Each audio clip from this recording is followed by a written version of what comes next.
ನಮಸ್ಕಾರ ರೀ ಸಾವ್ಕಾರ ಮಕ್ಕಳಿಗೆ. ನಮ್ಮ ರೂಮಲ್ಲಿರೋ ಫ್ರೆಂಡ್ಸ್ ಬೋರ್ ಆಗ್ತಾಯಿದೆ, ನಡಿ ಇಲ್ಲಿ ತೋಟ ಇದೆ ಹಣ್ಣು ತಿಂದು ಬರಮ್ಮ ಅಂತಂದು ಕರ್ಕೊಂಡು ಹೋದರು. ಹೋಗೋ ದಾರಿಯಲ್ಲಿ ನಮ್ಮ ರೈತ ಬಾಂಧವರು ಸಿಕ್ಕಿದ್ರು. ಅವ್ರನ್ನ ಮಾತಾಡಿಸ್ಕೊಂಡು ಹೋದ್ವಿ.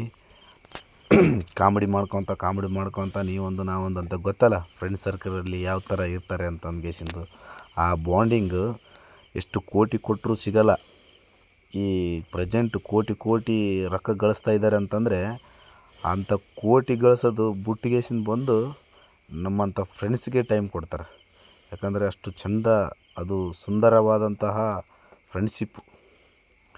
ಅದಕ್ಕೆ ಬೆಲೆನೇ ಕಟ್ಟೋಕ್ಕಾಗಲ್ಲ. ಆ ದಾರಿಯಲ್ಲಿ ಇದೊಂದು ದೃಶ್ಯ ಕಂಡು ಬಂತು ನಮ್ಮಲ್ಲಿ. ಅದರಲ್ಲಿ ಮೀನು ಹಿಡಿಯಮ್ಮ ಅಂತ ಅಂದ್ಗೇಸಿಂದ ನಮ್ಮ ಫ್ರೆಂಡ್ಸ್ ಅಂದರು.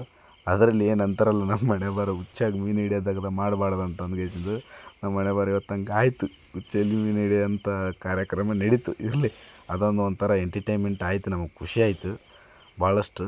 ಹಿಡಿದು ಅಂತಿಂತ 2-3 ಮೀನು ಸಿಕ್ಕವು. ಅಲ್ಲಿ ಎಷ್ಟು ನೀರು ಇರ್ತಾವೆ, ಎಷ್ಟು ಮೀನು ಇರ್ತಾವೆ ಅಂತ ಎಲ್ಲರಿಗೂ ಗೊತ್ತಿದ್ದೇ ಮಾತು. ಆದ್ರೂ ಅಲ್ಲಿ ಚಿಕ್ಕ ಮೀನಿದೆ ಅಂತಂದು ಹಿಡಿದ್ವಿ.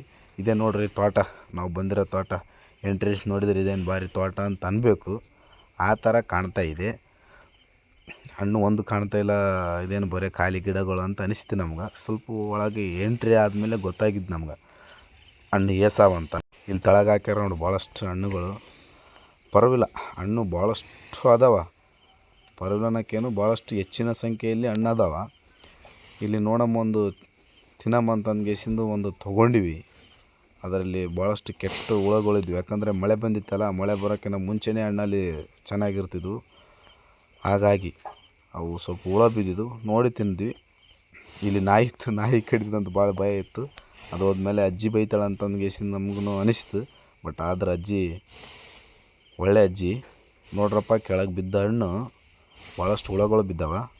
ಮರದಲ್ಲಿರೋವು ಹರ್ಕೊಂಡು ತಿನ್ನಿರಪ್ಪ ಅಂತಂದು. ಆಯ್ತು ಅಜ್ಜಿ, ನಾವಿದ್ರ ಬೈತಾರೆ ಅಂತ ಅಂದ್ಕೊಂಡ್ಗೇಸಿಂದ ಹೊಡೆದಿದ್ವಿ. ಇಲ್ಲಪ್ಪ, ತೋಟ ಭಾಳಷ್ಟು ದೊಡ್ಡದಾದ, ಹರ್ಕೊಂಡು ಹೋಗೋರು ಗತಿ ಇಲ್ಲ, ಇಲ್ಲಿ ಆರಾಮ್ಸೆ ತಿಂದೋಗ್ರಂತ. ನಾವು 6-7 ಜನ ಮೇಲಿದ್ವಿ. ಪಾಪ ಅಜ್ಜಿ ನಮಗೆಲ್ಲ ಸಹಕಾರ ಮಾಡಿದ್ರು. ಹಣ್ಣು ತಿನ್ನಿರಿ, ಸುಮ್ಮನೆ ವೇಸ್ಟ್ ಮಾಡಬೇಡ್ರಿ ಅಂತಂದರು. ಯಾಕಂತಂದರೆ ಭಾಳಷ್ಟು ವೇಸ್ಟಾಗಿ ಬಿದ್ದಿದ್ದು. ಕೆಳಗಿನ ತೊಗೊಬೇಡ್ರಿ, ಮ್ಯಾಗಿನ ನಮ್ಮ ಮರ ಹತ್ತಿಕೇಸಿಂದು ತಿನ್ನಿರಿ ಅಂತಂತ ಹೇಳಿದ್ರು. ಎಷ್ಟೋ 3 ಲಕ್ಷಕ್ಕೆ ಮುಗಿಸಿದ್ರಂತ. ಬಟ್ ಅವ್ರು ಹರ್ಕೊಂಡು ಹೋಗಿಲ್ಲ. ಯಾಕಂದರೆ ಅವ್ರಿಗೆ ಹರ್ಕೊಂಡು ಹೋಗಿನ ಹೆಚ್ಚಾಗ್ಯಾವ. ಅಲ್ಲೇ ನನಗೊಂದು ಹಣ್ಣು ಕಾಣಿತು. ನಡಿ ಅರೇಮು ಅರ್ಧಕೇಸಿಂದ ತಿನ್ನಮ್ಮ ಅಂತಂದ್ಗೇಸಿಂದ ಮೇಲೆ ಏರಿದೆ.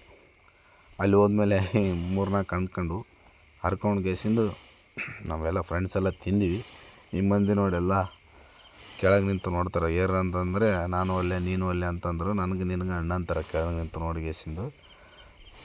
ಆದರೆ ಭಾಳ ಆನಂದ ಅನಿಸ್ತು ಆ ಮೂಮೆಂಟ್. ಭಾರಿ ಖುಷಿ ಆಯಿತು. ನಾವು ಯಾಕಂತಂದರೆ ನಾವು ಇದರಿಂದನೇ ಈ ಥರನೇ ಬಂದಿರೋದು. ನಾವು ಗಿಡ ಏರಿದೆ, ಎಗರಿದೆ, ಗಿಡದ ಮ್ಯಾಲಿದ್ದೆ ಬಿದ್ದೆ, ಹಣ್ಣು ಕಿತ್ತೆ, ಅದು ಮಾಡಿದೆ ಅಂತಂದು ಇದೇ ಥರ ನಾವು ಬಂದಿರೋದು. ಹಾಗಾಗಿ ನಮ್ಗೆ ಭಾಳಷ್ಟು ಖುಷಿ ಕೊಡಿತು, ಭಾಳಷ್ಟು ಆನಂದನ ಆಯಿತು. ಮತ್ತು ಇಲ್ಲಿ ಮತ್ತೇನೋ ಒಂದು ತೋಟಕ್ಕೆ ಬಂದ್ವಿ. ಅದು 10 ಎಕರೆ ಮಾವಿನ ತೋಟ. ಇದು ಮಿಕ್ಕಿದ್ದು 6 ಎಕರೆ ಜಂಪಲ್ ವಿತ್ ನೀಲ್ದಣ್ಣು. ಇಲ್ಲಿ ಸಖತ್ತಾಗಿ ಆದವಾಗ ಎಷ್ಟು ಚೆಂದ ಆಗ್ಯದ. ತಿಂದ್ವಿ, ಆನಂದ ಹೇಳ್ಬಾರ್ದು, ಅಷ್ಟು ಸುಖಕರ